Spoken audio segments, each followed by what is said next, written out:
Good morning, David. How you doing today? Good, brother. How are you? I'm doing really good. Look, I've had the last couple of weeks have really been pretty crazy, right? We had obviously we had the first Monday after the inauguration, we had a holiday. The next Monday, we had a DeepSeek headline that sent the market reeling that the buy the dippers came in. Then the following weekend, we had news about tariffs, sent the market reeling, buy the dippers came back in. So this has actually been great for us traders that are trying to capture volatility. I wonder, what are you seeing out there? What are some of your top plays here today? And before we get into that, I want to remind everybody, please join David's free webinar tomorrow at 4:30. Learn how you can find big wins starting right now. QR code on the screen. Link is in the chat. So, David, how have you been doing these past couple of weeks? It's going to sound promotional, but directly, it's an awesome trading market, right? I see the same thing that you do. Been in a trendy market for 2 years, higher, and occasionally you get a drastic correction, or 10% if you're lucky, and you get aggressive. Now we have some volatility, which frankly, I don't think anyone should be shocked. We have a new president. He's kind of has quite a mouth on him, and does say what he feels and thinks. So to me, this is all expected and nothing shocking. My year-end note literally wrote stuff like this is on Twitter or X. It wrote, hey, expect some volatility. We've had a lack of volatility for years. I think if there's ever a time, it's now, given the breadth of the markets and the new president. And secondly, don't rely on Mag 7. There's zero shot these guys are going to lead us. So you're going to have to find a new group of leadership and expect some volatility that you can buy with, I did mention one, with NVIDIA. Is it going to lead us higher? No. But inevitably, I wrote this, I said, inevitably, will it come in 20, 30% on some rumor or some news that the world is ending? I said, yes, and you're going to want to buy it, just like you did the last 2 years. So that's what I said, and that's what I've done. And it's been awesome. It's been fun. And I'll tell you what, NVIDIA here, we had actually talked about it on this show as well. This thing came into the 200-day, flirted with that area for a little bit, lost it, recaptured it. What a great trade. What a great trade this was. So let me ask you, what are some of your favorite setups that you're looking at right now? Do you have anything specific for today or this week, or are you just kind of waiting it out? What do you see out there right now? I'll tell you what I've done this week. So I am definitely not, just because we're speaking about it, I'm not excited about NVIDIA up here. I was a buyer at 113s, shared it with the street, like on Twitter, and I've trimmed a lot. Now I'm holding some, but 20-point move. What I do like is there's a new group of leaders, right? Previous to earnings today, Shopify, we saw A-Lab, we saw Spotify, we saw Hubs, we saw Snowflake, and yesterday Affirm. Affirm is one, I think that was a really meaty print, and I don't think it's done. I am not bullish the broad market. I am bullish a few individual names. TEM is one that I've been in for the last many, many points, and I adore the stock, but up here, a little less so. So here are kind of my babies, so to speak, that I'm buyer of dips. Big fan of Snowflake into the print. But it has had a significant move. So I'd be a buyer in 170s, not 180s, and I bought it as low as 160s. Big fan of Affirm, bought the dip yesterday, bought calls in stock. I'm an investor in Immunome. If anyone looked at the recent deal, they did a deal down under 8. It's up over 50% in a week. Is that IMNM? Yep, that's what I thought. I always mix this ticker up. Godfather in the biotech space, who's the founder and previous CEO to Seagen. Clay is one of the biggest players are in biotech, and this is like a teeny little market cap company, about $1 billion or a little less. So I think years from now it'll be several billion. But it's a long-term story.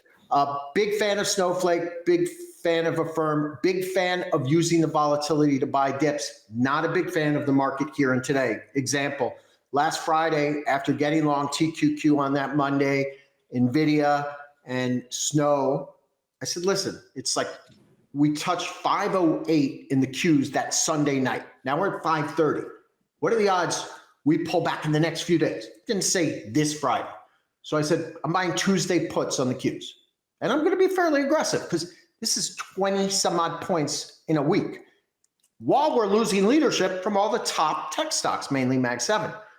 Bought 528s, Next thing I know, they're up over 100%. I honestly thought maybe Monday or Tuesday I get paid, not that day. And we pull back. And then everyone says, oh my God, 2 Fridays in a row, 2 Mondays in a row, the next Monday. And I said, listen, I may be old, but I'm not a sucker.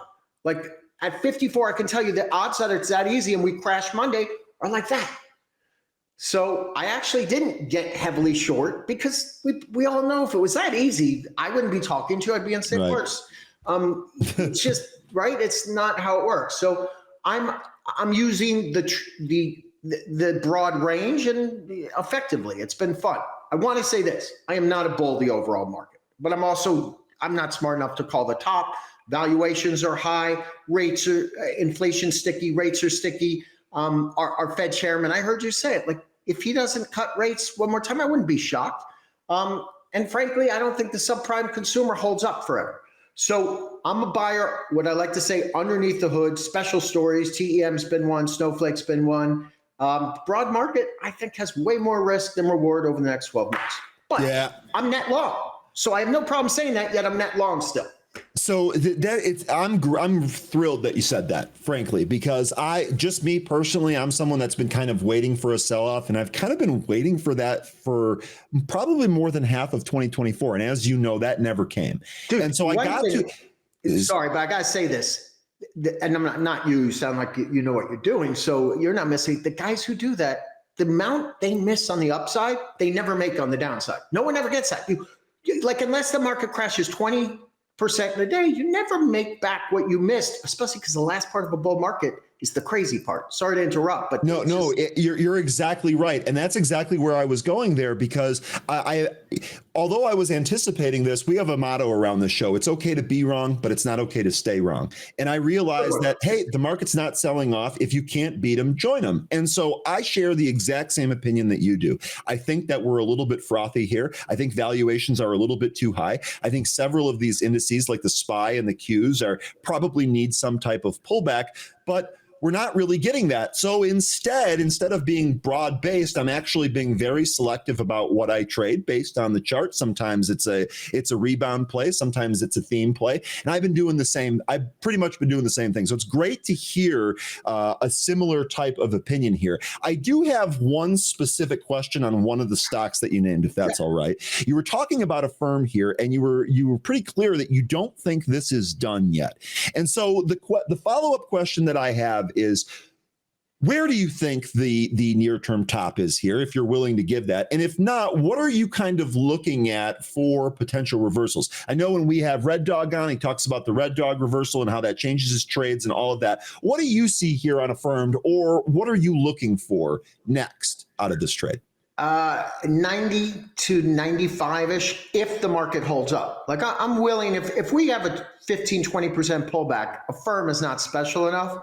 This stock is just going to somehow, it's not Palantir, right? But we've just hit profitability, brand name CEO, and it turns out subprime's not hurting them. Everyone's always been worried about, buy now, pay never. That's not the case. We'll see about Upstart. Upstart might be a little bit more subprime oriented that has issues. So I just think if we look right now, right, and I don't mean to get too long-winded, but the Affirms previous to today, some people are concerned about gross margins on ALAB, but ALAB, Spotify, if there's another few months left in this market, it's these types of stories that are still, some of them like Affirm, way off highs that are now cash flow positive that are going to lead us to the next level. So I look at an Affirm and I say, okay, we have a great earnings gap to trade from. I'm a little less technically oriented than Red Dog. Love him and love what he does, but I tend to use emotion. And when I bought NVIDIA 113, the chart did not tell me to buy it there. Emotions, right. Twitter, the silliness about it's going to zero told me to go buy it there. That's actually a good contrarian indicator. Someone saying NVIDIA is going to zero is a long setup. You know what I mean, guys. With gap fill 92, game's over. You're an idiot. All that stuff. So when guys get that complacent, that confident, that's when I do. So I just feel like it's the perfect time, perfect place, and it's earning the right money, and it's not only raising guidance, it's them beating raised guidance. So do I think it's going like 150? No, because I'm not that bullish the market, but can I see it go up another 20%? Absolutely. And I'll keep buying that earnings gap, the lower 70s if we get there. on any, pullbacks. Like this morning, I don't know if you saw, it was $81. I sold some at 79 this morning. So we bought stock and calls yesterday, the 73 area, 74 area, trim some when it gapped up, trim some this morning. And if we buy it, it comes back in there. TEM, I don't think this story's done. There's one that's got so much meat on the bone, and the story is just, people like stories. Palantir is not here because, they're earning that much money. Great company, killing it, but some of it's the narrative. TEM has some of that narrative right now. So TEM has the Pelosi push going here too. That's the other thing. But it has a real product. It's talking about being cash flow positive this year as well. It's literally run by a guy who's had 4 other monster winners. So there's a lot going on there. Problem, just like a lot of these winners, it's come so far. So you got to look at the 8 and 10 day and look for a pullback. So this is one I keep selling up between 68 and 70 recently the last few days. If I see 64, 65, perfect, I buy some back. If eventually I see 59, 60, then I get more interested. And that's how I'm playing the entire market with the favorite names I just told you. Okay, looking real good. By the way, Upstart reports tonight, so we'll see what we get out of that Upstart. I don't think it's as good as Affirm. My gut is I think the street wants to extrapolate, Affirm, big winner, Upstart, big winner. I don't know if their business model is close enough that it means, I hope it does. Like, I'd like to see it to the upside and have a new story to get to behind, because that chart on Upstart's kind of getting special, but I don't know if it's going to be the same outcome. Okay, and just real quickly, just because we're kind of talking about buy now, pay later, do you have any thought on Sezzle, SEZL? This is one of the buy now, pay later leaders. They had a short report that really kind of knocked them down, and this chart actually looks like it's going to try and trade north here. I'm just wondering if you have any opinion on Love SEZL. to sound smart, don't trade it at all, not familiar, so I would not comment because I don't know. Totally fine. No opinion. Totally fine. Folks, join David's free webinar on February 12th at 4:30 p.m. Eastern to learn how to find big wins starting right now. QR code on the screen. Link is in the chat. Anything else that you want to leave us with? Are there any earnings that you're kind of looking for the rest of earnings season here? There's this little company called NVIDIA. But on a serious note, I think they can put a lot of the deep sea questions to bed. And let's face it, it's going to affect power. It's going to affect nuclear, right? It's going to affect so much of the market and so many other chip companies that I really think NVIDIA probably means more this quarter, not to be dramatic, because it's not just about their earnings. It's, hey, is the nuclear story for real? Or is there a cheaper way to do things? We all know it's not 6 million, but the question is has the story changed somewhat? And Jensen's going to give us some real clear thinking on that. He might even comments about quantum. So, I look like there's this whole group of stocks, Core Scientific, HUT, APLD, and we have this CoreWeave deal coming this year. Yep. What he says matters to all those guys, right? They can't keep going. What he says matters to that NNE and Oklo. So it's as big as it's ever been as far as an earnings call. And then I'm definitely watching Upstart tonight. And Snowflake is the big one I'm real excited for a little later on in the month. Okay, real good stuff there. Also, you had mentioned some IPOs coming.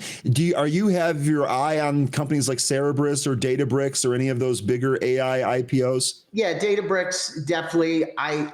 For me, IPOs are pretty simple. It's where are we, in terms of the opening? How exciting are people? Is there more you can dream?